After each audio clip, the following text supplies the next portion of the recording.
La la la la la, regular life. La la la la la la la la la la. Ah! What kind of place is this?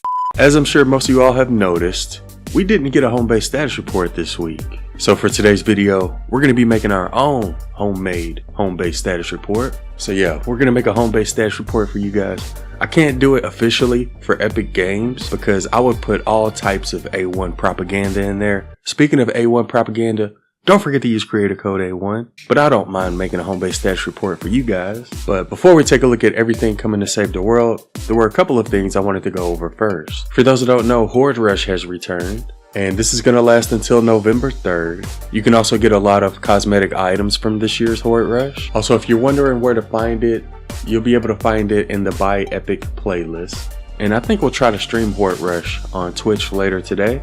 But yeah, just wanted to mention that because I know a lot of our viewers enjoy playing Horde Rush. We're also going to get a lot of cool skins during Fort Nightmares this year. This first one's called the Pumpkin King set, and this includes Jack Skellington. And it looks like he also has a Christmas edit style. He has a back bling, pickaxe, and a glider. And for those who don't know, Jack Skellington is from a movie called The Nightmare Before Christmas, which I actually remember watching when I was very little. We're also going to be getting Michael Myers in Fortnite. And with his bundle, you're going to get a back bling, pickaxe, and an emote. And we'll also be getting an Alan Wake bundle.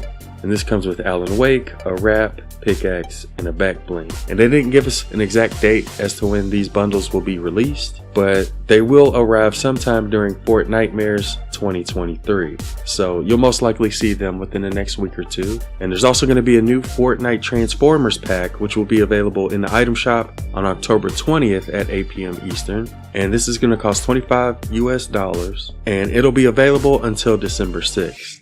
And that's pretty much all the news I got in terms of the new Horde Rush and new bundles coming to Fortnite. Next thing we're going to do is take a look at everything you can expect to see in Save the World over the next couple of weeks. And shout out to Archer for providing us with this information. But it looks like this week, the Gravedigger is going to be returning, and I assume it's going to be available in the event store. We have reviewed the Gravedigger multiple times with different elements. I'll leave a link to some Gravedigger reviews in the description if you'd like to know more about it. And I believe that's all we're going to get this week. As for next week though, I believe we're going to get Sanguine Dusk. Not really one of the best heroes in my opinion. If anything, you may just want to get her for your collection book. But she should be available in the event store next week. And I believe the Ghost Pistol is going to be available next week as well. And the Ghost Pistol can be useful in certain situations, but there are a lot of other pistols that can deal a lot more damage. But the Ghost Pistol can shoot through walls, and it's also pretty good when it comes to UFOs on endurance. So it does have its uses. But I believe that's all we're going to get next week is the Ghost Pistol and Sanguine Dusk. And as for the following week, during the week of October 25th, we're expected to get Bloodfinder AC in the event store. And I don't really use Bloodfinder AC that often either, but we have reviewed him as well, so I'll leave a link to his review in the description if you want to go check it out. And I think that's everything we're going to get over the next 3 weeks. Well, technically we did get something new with yesterday's update. We got a new bug that'll cause players to get stuck on a loading screen whenever they recycle items from their backpack menu of their armory. Oh, it can happen on PlayStation. Oh, this is the bug I'm referring to right here.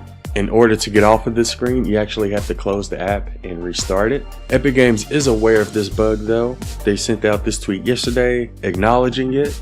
So I do expect it to get fixed sooner or later. Oh, they actually put a notification in the game saying, please note that recycling items is not working properly, causing players to get stuck in the loading screen. So they're definitely aware of it, and I do expect it to get fixed sooner or later.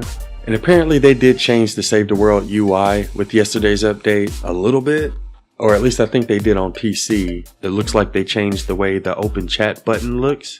Apparently it's round now on PC. On PlayStation, it sort of still looks the same though. Apparently there were also a couple bug fixes. They fixed the sound for burst weapons. So here's what the bundle bust sounds like now. Yep, they definitely fixed it. It used to sound like somebody was getting smacked on the ass, but it looks like they fixed the sound on burst weapons. And they also fixed the leap attack, heavy attack with ninjas. It does look like it's still bugged though, because when I tried to use it on some husk, we weren't really dealing damage with it. So it does look like it's still a little bit buggy. But yeah, according to this post, the leap attack, heavy attack works with ninjas now, but it does look like it's still a little buggy at the moment, at least when I used it with the soldier. And the last thing I wanted to go over was a possible new winter zone coming to save the world. It hasn't been confirmed by Epic yet, but apparently there's been some files added in some of the recent updates. So just wanted to give y'all a heads up that we could potentially get some new content this winter.